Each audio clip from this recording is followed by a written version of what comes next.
अस्सलाम वालेकुम, सभी को आदाब। मैं Wasimuddin Kirmani, contested MP candidate Bidar. आज प्रेस कॉन्फ्रेंस करने का मेरा अहम मकसद ये है कि बीदर रियासत कर्नाटका पसमंदा इलाका है। मैं बार बार इस बात की वजाहत करता हूँ और बीदर की अवाम जो है ना राशन कार्डों को लेकर काफ़ी परेशान है। नए राशन कार्ड उनको जल्दी जो है ना मिल रहे नहीं। एक साल दो साल करीब 3 साल से जो है ना उन्होंने दरख्वास्त डाले हुए हैं, 4 साल से दरख्वास्त डाले हुए हैं। उनको नया बीपीएल कार्ड चाहिए। वो लोग शादी कर लेते हैं, परिवार अलग हो जाता है, खवातीन में एक दूसरे की सास की बहू भी नहीं बनती, कई मसाइल है, कई चीज़ें हैं। तो हुकूमत से मेरा इस बात का पुरजोर मुतालबा है कि बीदर के जितने भी 4000 के करीब जो है ना बीदर जिले के बीपीएल राशन कार्ड के एप्लीकेशन रुके हुए हैं, वो तमाम एप्लीकेशनों को जल्द से जल्द जो है ना परमिशन दिया जाए और हर एप्लीकेंट को उसको बीपीएल कार्ड मिलना चाहिए। क्योंकि बीपीएल कार्ड रहेगा तो उसके कुछ जो है ना हॉस्पिटल फैसिलिटीज रहते हैं या कुछ उसको गवर्नमेंट के स्कीम्स के फैसिलिटीज होना चाहिए, या कहीं प्लॉट मिल रहा तो उसको शादी हो गई, सेपरेट फैमिली हो गई तो उसका सेपरेट घर जिंदगी चालू हो जाती है। तो उसकी सेपरेट घर जिंदगी चालू होने के लिए उसका राशन कार्ड का होना बहुत जरूरी है। अगर राशन कार्ड उसको सेपरेट मियाँ बीवी को अपना मिल जाएगा तो उसके बच्चों के स्कूलों में एडमिशन रहता है, दाखिले रहता है, हॉस्पिटल रहता है, गवर्नमेंट के स्कीम्स रहती है, प्लॉट का रहता है, लोन का रहता है, कई सारे चीजें रहते हैं जिसका वो बीपीएल कार्ड से बेनिफिट ले सकता है। ये उसका जमहूरी हक और राइट्स है। उसके राइट्स को क्यों रोका जा रहा है, ये मेरा सवाल है कर्नाटका चीफ मिनिस्टर सिद्धारमैया साहब से। क्यों गरीबों को उनके हक और अधिकार से महरूम किया जा रहा है? शादी हो गई, उसका परिवार हो गया, 1-2 महीने 6 महीने में बात लोगों की बनती है, नहीं बनती जॉइंट फैमिली में। हाँ, क्यों उनके हक, उनके जमहूरी हक से उनको महरूम करना, ये गलत हो रहा है। जितने भी लोग एप्लीकेशन डाले हैं उनको जल्द से जल्द बीपीएल कार्ड मिल जाना चाहिए बोलकर मैं इसी निवेदन और रिक्वेस्ट करता हूँ कर्नाटका चीफ मिनिस्टर सिद्धारमैया साहब से और फूड मिनिस्टर ऑफ कर्नाटका से।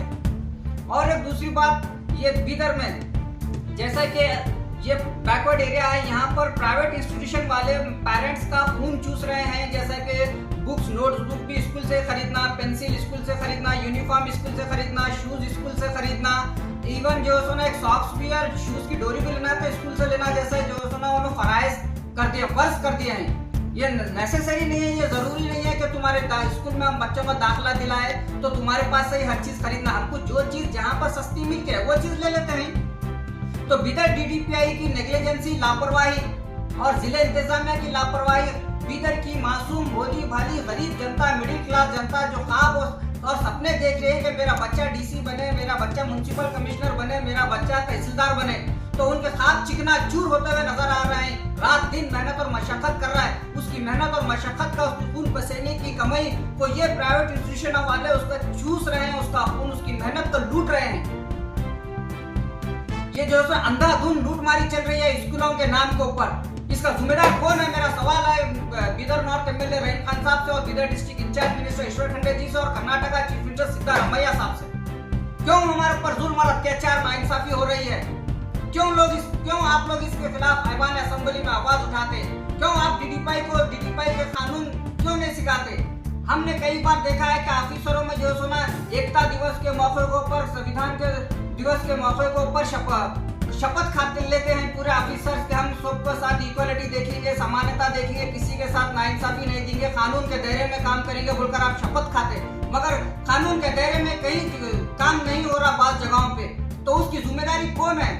कौन है उसका जिम्मेदार? Who is the responsible for the problem of Bidar citizens? I am asking to question with the deputy commissioner and chief minister of Karnataka. हाँ, और ये चीज हो। दूसरी बात, मैं एजुकेशन मिनिस्टर कर्नाटका से, चीफ मिनिस्टर सिद्धारमैया साहब से इस बात की रिक्वेस्ट कर रहा हूँ कि जो लोग अपने बच्चों को प्राइवेट स्कूल में केजी से लेके पीयूसी सेकेंड ईयर तक पढ़ाते हैं, वो लोग सरकारी स्कूलों में अपने बच्चों को दाखिला नहीं दिलाते। वो लोग के पास पैसा रहता है, फिर वो लोग का बच्चा प्राइवेट स्कूल में अच्छे पढ़ के करके अच्छा परसेंटेज लाता है, फिर वो जो सुना मेडिकल और इंजीनियरिंग में गवर्नमेंट की सीट का बेनिफिट वही लेता है। तो मेरे जैसे गरीब के बच्चे जो सरकारी स्कूल में दाखिला लेके फर्स्ट क्लास से पीयूसी तक सरकारी स्कूल, सरकारी कॉलेज में पढ़ने वाले बच्चों को फ्री मेडिकल सीट नहीं मिल रही, फ्री इंजीनियरिंग की सीट नहीं मिल रही। एक्चुअली हकदार तो हमारे जैसे गरीब के बच्चे हैं जो सरकारी स्कूल में पढ़कर सरकारी कॉलेज में पढ़ते हैं, उनको जो है ना फ्री मेडिकल सीट और फ्री गवर्नमेंट की free engineering seat, medical seat के हकदार सरकारी स्कूल के बच्चे हैं जो सरकारी स्कूल से कामयाब होते हैं। असल हकदार उन्होंने है, क्योंकि ये लोग गरीब है, इनके पास पैसा नहीं है। इन्हों जो सोना गवर्नमेंट सीट के हकदार हैं, इनके पास पैसा था, इन्हों प्राइवेट स्कूल का प्राइवेट कॉलेज में पढ़ाए, इन्हों यूसी तक पढ़ाने को पैसा है, तो मेडिकल कॉलेज में मेडिकल और इंजीनियरिंग कराने भी इनके पास पैसा है। अम्मा भी टीचर, बाबा भी टीचर, सरकारी स्कूल में बच्चों को प्राइवेट स्कूलों में पढ़ा के डॉक्टर इंजीनियर बना रहे हैं, आईएएस बना रहे हैं, आईपीएस बना रहे हैं। हमारे जैसे गरीब के बच्चे होटल में काम करने वाले, रिक्शा चलाने वाले, पहला धोने वाले के बच्चों का भविष्य मुस्तकबिल तबाह और बर्बादी के रास्ते को ऊपर है। क्यों? हमारे पास पैसा नहीं है मेडिकल सीट खरीदने को, इंजीनियरिंग करने को। उतनी हम जो सुना कंपटीशन का दौर में हमारे बच्चों को सरकारी स्कूलों में वो फैसिलिटीज नहीं मिल रही।